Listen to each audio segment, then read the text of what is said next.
2, 3, funky.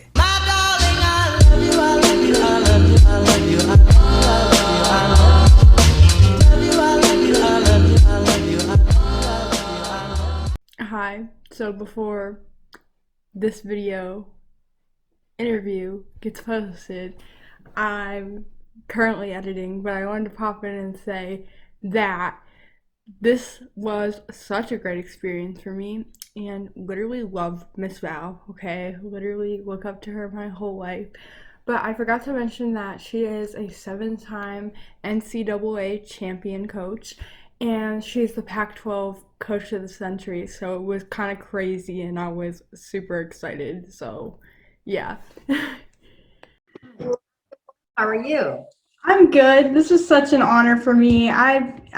It's such an honor to talk to you. I literally look up to you so much. All right, I'm going to ask you a few questions if you're all right with that. Sure. All right. My first question is, what would it be like on a normal day coaching with you? You mean me coaching? Yes. Or you coach.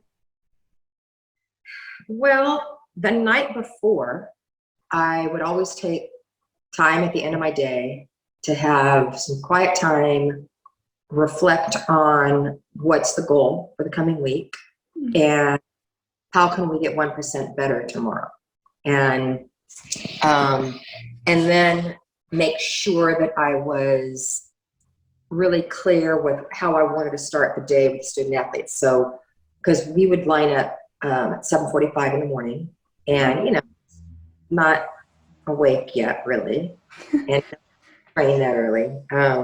So it was my job to get the day started. Let's get going and let's get better. And if a coach is not organized in that fashion, as you can imagine, if I would have shown up and not had the plan already formulated in my brain, I would have lost them. I would have lost their attention. I would have not been able to energize them as I wanted to. And so I felt it's interesting. It's Kaylee, right? Yes. It's interesting. I'm teaching a course on transformative coaching and leadership, and we're studying a different successful coach every single week and their commonalities. And one of the commonalities is preparation and being really clear with the expectations of the day from the students and from your coaching staff. And so I started preparing the night before. I came in, we would have a coaches meeting that morning. I would share with them the plan. I thought it was very important to hear from every coach. And so we would then go around and I would have every coach share what they had planned for their event that day and making sure it fits into the overall plan. And then go into the gym and get started. And we always finished our breakouts. Well, the last probably 5-6 years, I would tell them the plan of the day, the goal. And then we would start with just literally maybe a minute of close your eyes, some breathing exercises, and then think of one thing that you are really grateful for that you have not earned yourself. So we start the day with gratitude. And then we say, Bruins, let's have a great day. And everybody clap. That is definitely an important aspect to be prepared. So I definitely understand. My next question for you is, how were you able to create such a positive environment when stuff started going negative and, we started having abuse in the sport? How were you able to because you're processing that for yourself and also your girls are processing it. So it definitely was a hard time. Well, I believe in the importance of communication. And, I think it's hard to over communicate. So communicate, get them to talk, give them a safe space in which to talk. And it was in February. Our season starts in January and finishes the end of April. And it was in February that the impact statements against Larry Nassar were happening. And we flew to the University of Arizona for a meet, and Jordan Weaver flew to Michigan to give her impact statement. And I couldn't just pretend like, she missed the flight or something. So we had a team meeting, and that was the first time I discussed it. And I saw some agitation. I remember Madison Koshin's leg. She was sitting on the floor and her leg was just going like, nervous energy. And nobody really said much of anything. But I said, what Jordan's doing is really brave and courageous, and we need to honor her when she comes back, because she was coming back for the meet that next day. And Pam said, let's go get teal ribbons and wear teal in our hair, in support of Jordan and the rest of the victims. And so that started the discussion. And then, have you listened to my TED Talk at all? Yes, I have.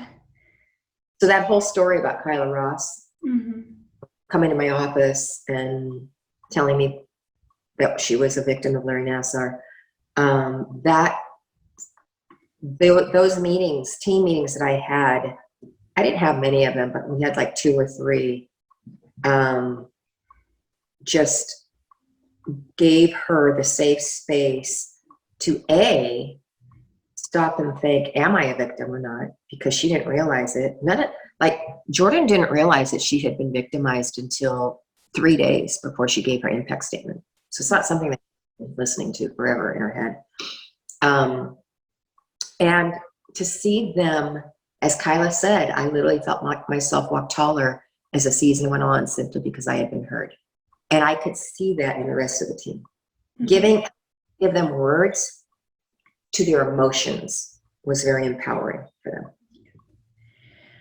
All right. I'm going to ask you another question. And my question is, how are you able to connect so well with the girls outside and inside of the gym? Because I know I've watched many interviews with you, and you said that you didn't talk about gymnastics really that much outside of the gym, and you were able to connect with them on a personal level.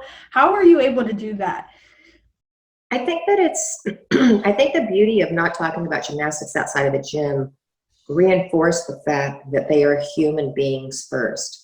And they're simply human beings that are super talented and blessed, and to do gymnastics. They're not gymnasts. You're not born a gymnast. You're not born a dancer.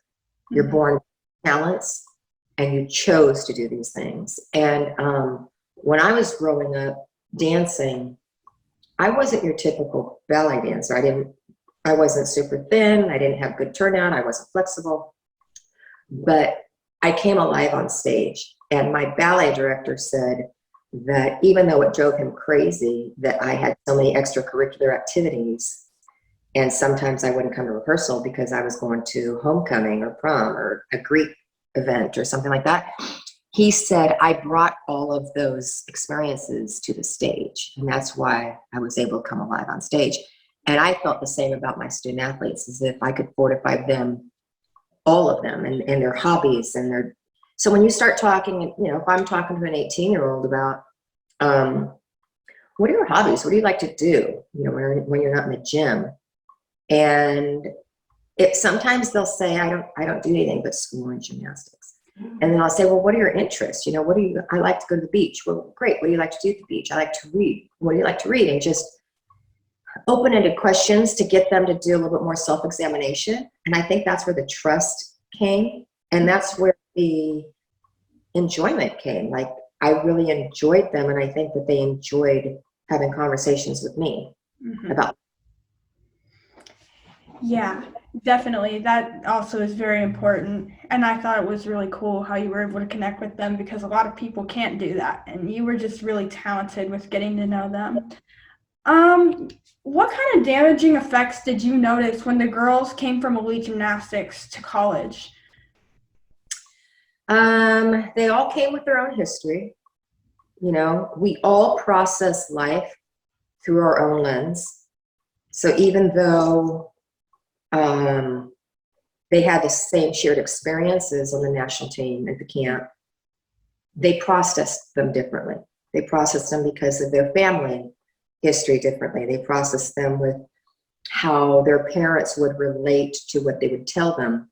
So what I noticed a consistent thing about the elites, the Olympians that came in, they came in with uh, angry, a chip on their shoulder, and distrust.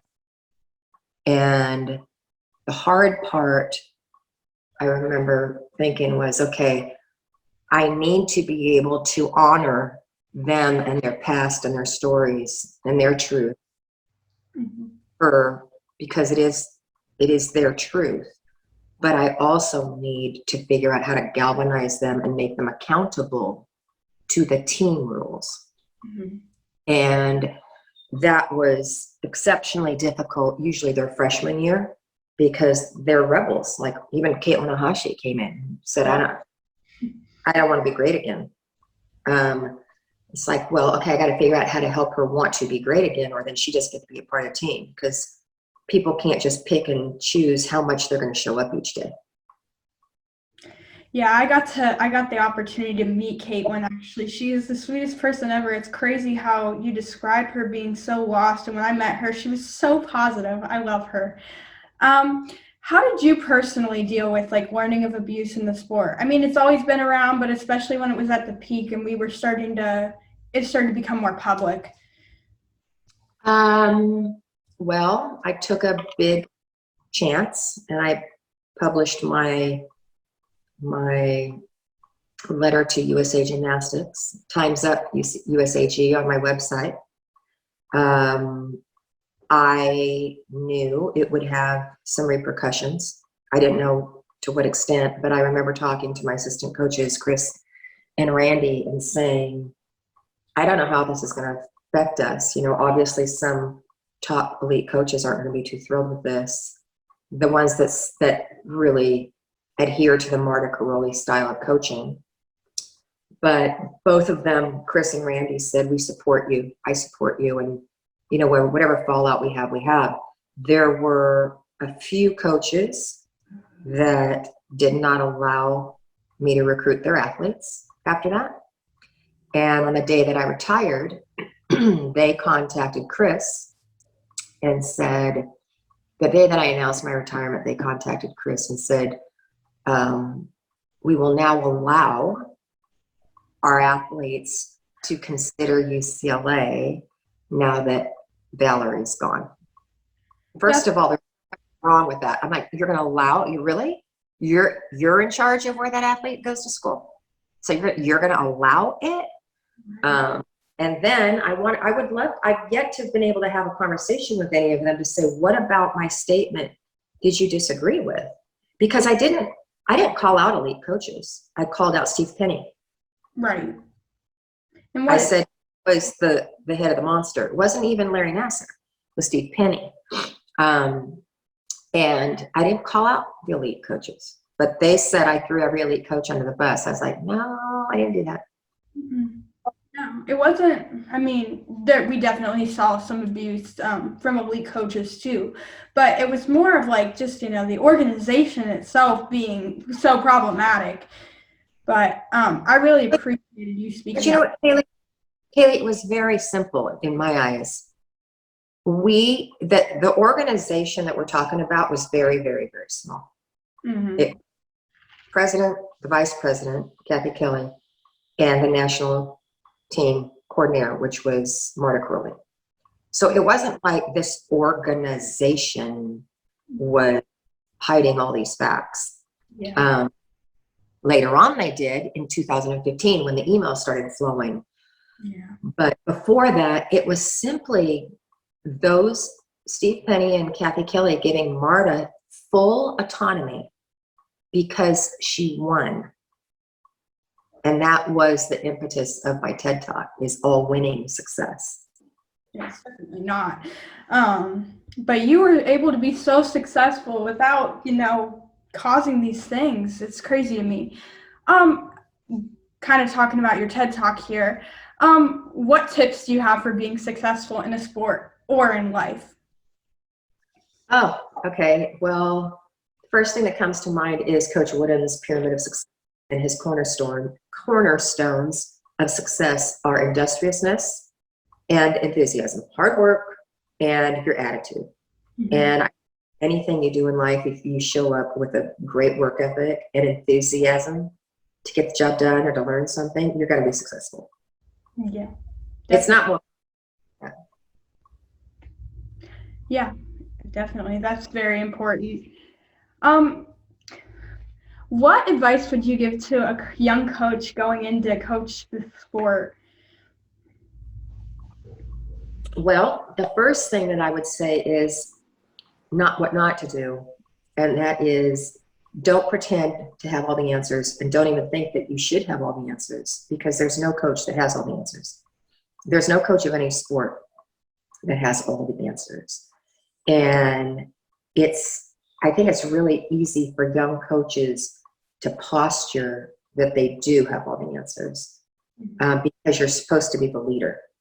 And they're misconstruing what that title and what that position is all about. And I feel it's the flip side of that is how young coaches should go about leading whomever they're leading, and that is by modeling the behavior of those people under your leadership. Model the behavior of your coaches, your assistant coaches, model the behavior you want your athletes to have, and especially model the behavior of humility, of vulnerability, of model what it's like to offer a sincere apology. Model what it's like to be able to say, I don't have the answer to that. I don't know the answer to that question, but I'm gonna go find out. I'll get back to you. Model what all that looks like for them. That is, I believe, the leaders that understand the strength that comes from what we used to call those soft skills, empathy and compassion and all that. There's so much strength in them. They're far more, you're going to build a stronger foundation by honing those skills than you would build pretending to have all the answers. Definitely. I'm going to leave the floor open to you. Do you have anything else you would like to say? Probably just that anybody that's going into coaching or teaching or even parenting, we need to continue to educate ourselves. And I feel that the minute we stop growing intellectually, we should just like go live on a farm and do our own thing and not really deal with other human beings, because I think a growth mindset is massively important, and no more so than today in figuring out how Generation Z is wired. It's the first generation that is never known life without a smartphone, an iPhone. And there are so many statistics about Gen Z that are different from the previous generations. And so if you're coaching them, teaching them, you can't teach them the way you were taught. Right. It's not going to work. You're not going to it's like, I love the adage, you have not taught until they have learned. But so many teachers and coaches just feel that they can say, I've tried everything and they haven't listened, and they just discard them. Well, you're not being a teacher then. It's your job to figure out how to motivate that person, and you can't motivate that person unless you understand them. And then how did you learn to understand them? Did you just pick out things, or how did you learn to figure out how to help this person?